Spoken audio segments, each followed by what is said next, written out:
If you want to know what to do if you think your husband has been neglected or is neglected in intensive care after a heart attack, stay tuned. I've got news for you.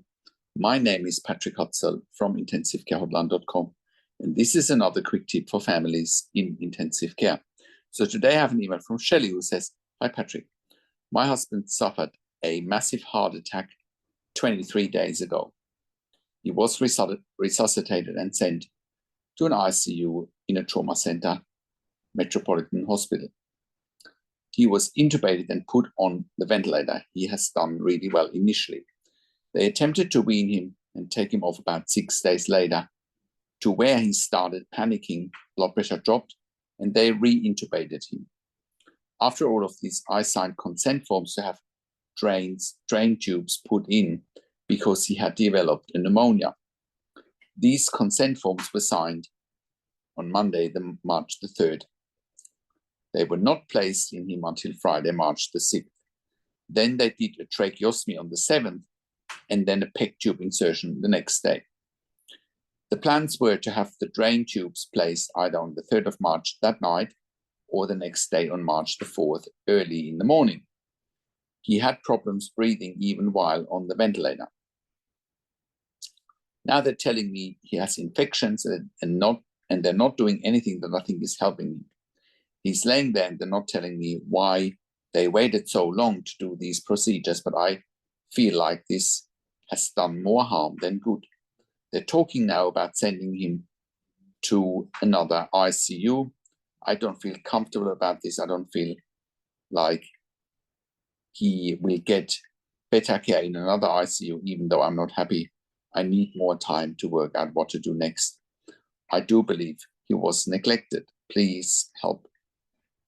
Well, thank you, Shelley, for sharing your husband's situation. It sounds like he's in a really difficult situation, right? Let's break this down. It sounds like he's been facing a lot of setbacks, and the delays in care are extremely concerning. I do believe he might have been neglected, and you have a right to demand answers and proper treatment before any transfers potentially happen. So one of the steps that you need to take here is get access to the medical records, request access to the medical records, right? That's number one. Ask the hospital also for a clear written explanation of why the drain tubes were delayed and what their current plan is for treating his infections. Now, with the drain tubes in particular, here is what I think might have happened, right? The reason they want to do drain tubes is simply he's got a pleural effusion. With a pleural effusion, that means he's got fluid accumulated in his lungs that need to be drained with a chest drain or a pigtail, right? And that's possibly why his blood pressure dropped and why he needed to be reintubated, because he couldn't breathe because of the pleural effusion, because that means the lung elasticity is reduced, right? And that's probably why he had to be reintubated. Of course, there could have been other things happening as well. And that is why it's so important that you do get access to the medical records so that we can look at what else might have happened during that period. And if they had put in the chest tubes earlier, he might have been able to wean off the ventilator without needing a tracheostomy, right? Because it looks to me like the delay may have stopped him weaning off the ventilator again, right?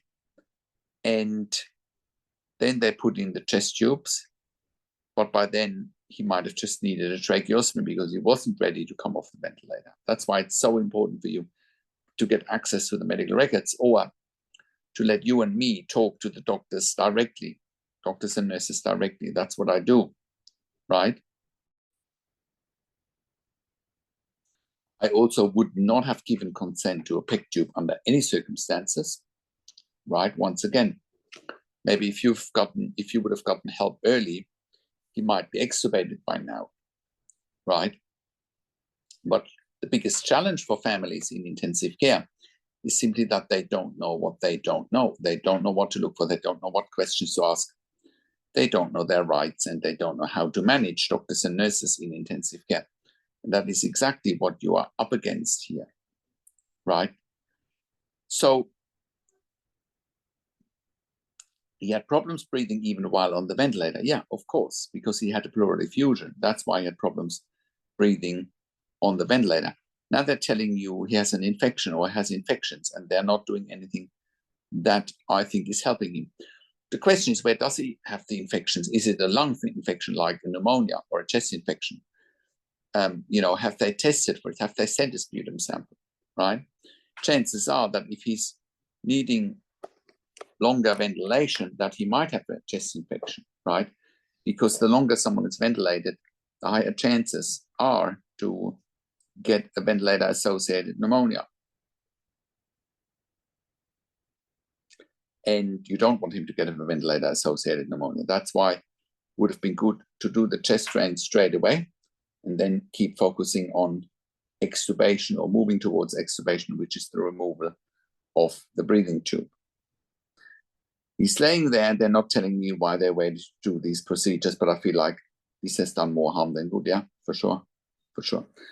But, for anyone watching this who's in a similar situation, you also need to admit that you need to get help, professional help, to avoid those situations so we can predict the things that are about to happen. And then you have much more peace of mind, control, power, and influence, making sure your loved one gets best care and treatment, right? I would really request a detailed explanation in writing why the drain tubes were delayed and what their current plan is for treating his infections. I would also demand an ethics or a patient advocate review. Most hospitals and ICUs have a patient advocate or ethics committee that can review his case. This can help you get clarity and push for better care. You should also get a second opinion. If you feel like he's not improving, consider getting another doctor or specialist to review his case before agreeing to a transfer. But you can also get a second opinion from us here at intensivecarehotline.com, and we can do that online. We need to you need to give us access to the medical records, or you and I will need to get on a call with one of the doctors and ask all the questions that you haven't even considered asking, but must be asked when you have a loved one critically ill in intensive care. And that's exactly what we're doing. We're getting results because you will find out, you will see for yourself that once I start talking to doctors and nurses directly, that the dynamics will change in your favor because we hold them accountable, right? It's very simple. Also, with a heart attack, has he been seen by a cardiologist? What is the cardiologist saying? What led to the heart attack? It needs to be prevented. Another heart attack needs to be prevented. And once the chest tubes have stopped draining, right, they should come out, and hopefully that will help him to wean off the ventilator again. Just because he now has a tracheostomy, you need to keep pushing for ventilation weaning. Very, very important. So I hope that helps you understand what's happening there and what you need to look for. Now, I've worked in critical care nursing for 25 years in 3 different countries, where I worked as a nurse manager for over 5 years. And I've been consulting and advocating for families in intensive care since 2013 here at intensivecarehotline.com. And I can very confidently say that we have saved many lives for our clients in intensive care. And you can verify that on our testimonial section at intensivecarehotline.com. And you can verify it on our intensivecarehotline.com podcast section at intensivecarehotline.com, where we've done client interviews. Our advice is absolutely life-changing. Once again, that is all documented and verified on our testimonial section or on our podcast section. And if you want to join a growing number of clients and members that we have helped over the years, as a matter of fact, we helped hundreds and hundreds to improve their lives instantly, making sure they make informed decisions, have peace of mind, control, power, and influence, making sure the loved ones get best care and treatment always. And that is why I do one-on-one consulting and advocacy over the phone, Zoom, Skype, WhatsApp, whichever medium works best for you. And I talk to you and your families directly. And I handhold you through this once-in-a-lifetime situation that you simply cannot afford to get wrong. I also talk to doctors and nurses directly. And when I talk to them directly with you or just by myself with them, and I'll report back to you, I will ask all the questions that you haven't even considered asking, but must be asked when you have a loved one critically ill in intensive care. I can also set you up with the right questions to ask. I also represent you in family meetings with intensive care teams. We also do medical record reviews in real time so that you can get a second opinion in real time. We also do medical record reviews after intensive care if you have unanswered questions, if you need closure, or if you are suspecting medical negligence. And all of that you get at intensivecarehotline.com, where we also have a membership for families of critically ill patients in intensive care.